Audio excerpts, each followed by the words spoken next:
आज हम आपके लिए नोटपैड वाली वीडियो का तीसरा भाग लेकर उपस्थित हैं।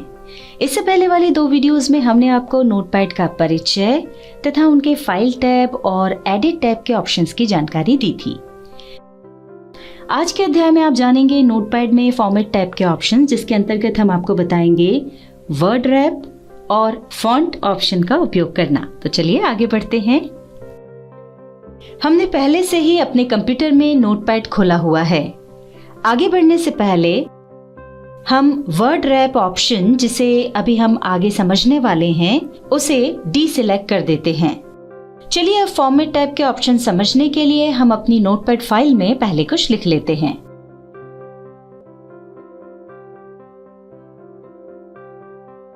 जैसा कि आप देख सकते हैं, हमने लाइन के अंत तक लिख लिया है, तो और कुछ लिखने पर कर्सर अगली लाइन में आ जाना चाहिए, पर नोटपैड में ऐसा नहीं होता। हम लिखते जा रहे हैं और जो टेक्स्ट है वो अगली लाइन में आने के बजाय सीधे आगे जाता जा रहा है, और इसके साथ ही नीचे एक स्क्रॉल बार आ गया है और जैसे जैसे हम लिखते जा रहे हैं वो छोटा होता जा रहा है। अब यदि आप अपने लिखे हुए टेक्स्ट को पढ़ना चाहते हैं तो आपको इस स्क्रॉल बार को आगे पीछे करके पढ़ना होगा। अब यदि हम अगली लाइन में लिखना चाहते हैं, यानी लाइन चेंज करना चाहते हैं, तो हमें एंटर प्रेस करना होगा।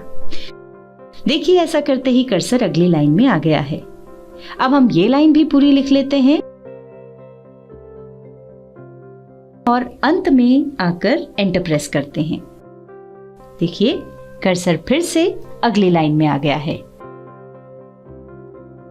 पर अगर आप चाहते हैं कि आपको ये ना करना पड़े और कर्सर लाइन एंड तक टाइप हो जाने के बाद अपने आप अगली लाइन में आ जाए और सारा टेक्स्ट हमें सामने दिखाई दे, तो उसके लिए फॉर्मेट टैब पर क्लिक करके मेन्यू में से वर्ड रैप ऑप्शन पर क्लिक करें। ये देखिए, वर्ड रैप पर क्लिक करते ही हमारी नोटपैड फाइल की पहली लाइन, जो पूरी दिखाई नहीं पड़ रही थी, अब अलग अलग लाइंस में बंटकर पूरी स्क्रीन पर दिखाई दे रही है, और अब हम उसे बिना स्क्रॉल बार की मदद लिए पढ़ सकते हैं।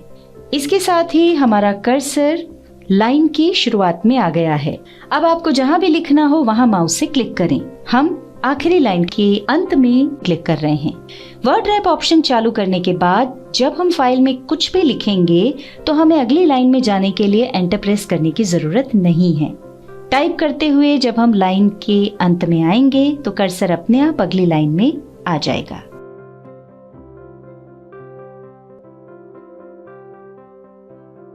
चलिए अब आपको फॉर्मेट टैब के फॉन्ट ऑप्शन के बारे में बता देते हैं।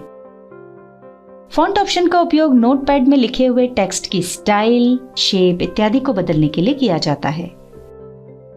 अब आपको इस ऑप्शन का उपयोग करके बता देते हैं। इसके लिए फॉर्मेट मेन्यू में से फॉन्ट ऑप्शन पर क्लिक करेंगे।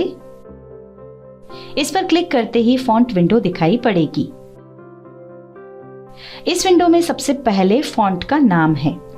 यहाँ हम आपको एक खास बात बता दें कि आगे हम जो भी काम करेंगे उसका प्रभाव यहाँ नीचे सैंपल में दिखाई देगा। फॉन्ट के मेन्यू को ऊपर नीचे स्क्रॉल करके आप यहाँ पर अलग अलग फॉन्ट्स के नाम देख सकते हैं। अब आपको जो भी फॉन्ट चाहिए हो उस पर क्लिक करके उसे चुन लें। हम फॉन्ट मेन्यू में से बुकमैन ओल्ड स्टाइल पर क्लिक कर रहे हैं। आगे बढ़ने से पहले आपको बता दें कि फॉन्ट स्टाइल हर फॉन्ट के लिए अलग होती है। हम डाउन एरो से नीचे की तरफ चलते हैं। देखिए, जैसे ही हम यहाँ फॉन्ट का नाम बदलते हैं तो चुने हुए फॉन्ट के हिसाब से फॉन्ट स्टाइल भी बदलती जा रही है। अब हम फिर से बुकमैन ओल्ड स्टाइल फॉन्ट पर क्लिक कर रहे हैं। अब हम फॉन्ट स्टाइल को समझ लेते हैं। फिलहाल यहाँ पर आप 4 स्टाइल देख सकते हैं। हम एक एक करके चारों पर चलते हैं और नीचे सैंपल में देख सकते हैं कि टेक्स्ट पर उनका क्या प्रभाव पड़ता है। यहाँ पर पहली स्टाइल है लाइट, जिसमें टेक्स्ट साधारण स्टाइल में दिखेगा। फिर है लाइट इटैलिक, इसमें टेक्स्ट थोड़ा तिरछा दिखेगा। फिर है बोल्ड, जिसमें टेक्स्ट मोटा दिखेगा।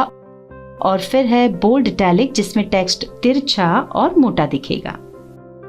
अब यहाँ पर आखिरी ऑप्शन है फॉन्ट साइज का, जैसा कि आप देख सकते हैं साइज वाले मेन्यू में अलग अलग साइज दी हुई हैं। पहले हम 10 पर क्लिक कर रहे हैं। आप अपनी आवश्यकता अनुसार कोई सा भी साइज चुन सकते हैं। हम डाउन एरो से नीचे जा रहे हैं। देखिए, अभी हमने जो भी फॉन्ट साइज, स्टाइल इत्यादि चुने हैं उनका प्रभाव आप सैंपल में देख सकते हैं। अब हम